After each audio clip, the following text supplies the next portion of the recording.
Upendo uliopo kati ya hawa watu wawili ambao ni Mbosso pamoja na Queen Darleen umeweza kuwashangaza watu wengi sana. Imepelekea bwana mkubwa ambaye ni Mbosso kuweza kutokuperform jukwaani kutokana na lile hagi ambalo aliloweza kupatiwa na bibie Queen Darleen, na tuliona bwana mkubwa huyu akiwa anatoa machozi ya uchungu pamoja na furaha kutokana na tukio lile ambalo aliloweza kulifanya bibie Queen Darleen. Lakini pia Queen Darleen aliweza kuzungumza kifupi tu kuhusiana na swala zima la yeye kuweza kubaki kwenye lebo ya WCB. Alichoweza kufunguka na kusema kwamba mimi msichokijua ni bado msanii wa WCB na ipo siku nitaweza kutoa nyimbo zangu, lakini kuna kitu ambacho hakiko sawa, ila pale ambapo nitakapoweza kukiweka sawa basi mtaziona kazi zangu za kimuziki zikiendelea huko mitandaoni. Lakini pia akaja akamuelezea kuhusiana na swala zima la bwana mkubwa ambaye ni Mbosso Khan.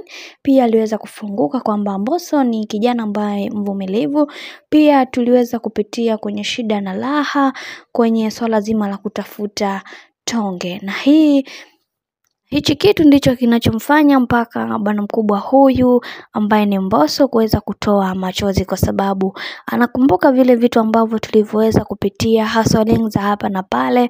Kwa hiyo leo hii ameweza kutoka kwenye lebo ya WCB.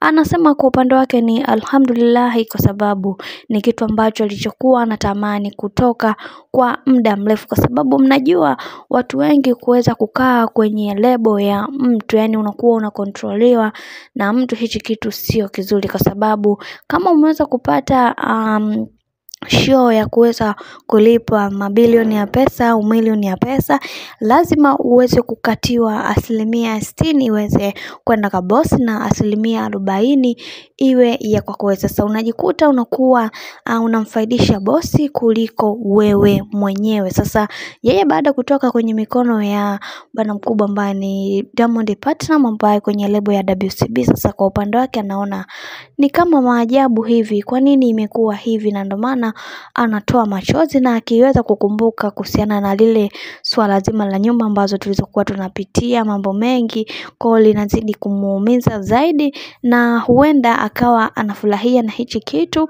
lakini pia anahuzunika na kitu ambacho alichoweza kukifanya, kwa sababu alitengeneza ujamaa na urafiki kwa kaka yangu ambaye Diamond Platnumz.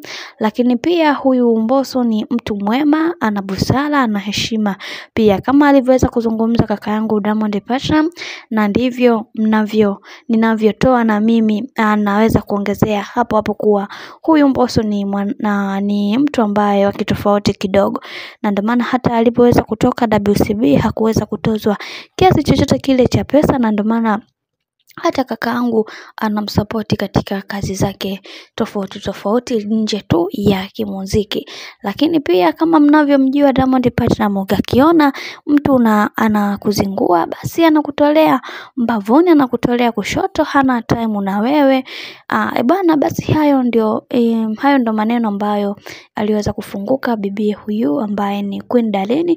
Lakini tuliona aliweza kumliza sana bwana mkubwa ambaye Mbosso kutokana na ile love ambayo aliyokuwa nayo kwa bwana mkubwa huyu ambaye ni Mbosso. Bwana, nikusitu kama ndo mara ya kwanza kufuatilia channel tupendwa hii hapa Bizoza Media, basi usisahau kusubscribe, kulike, kushare pamoja na kucomment. Mimi sina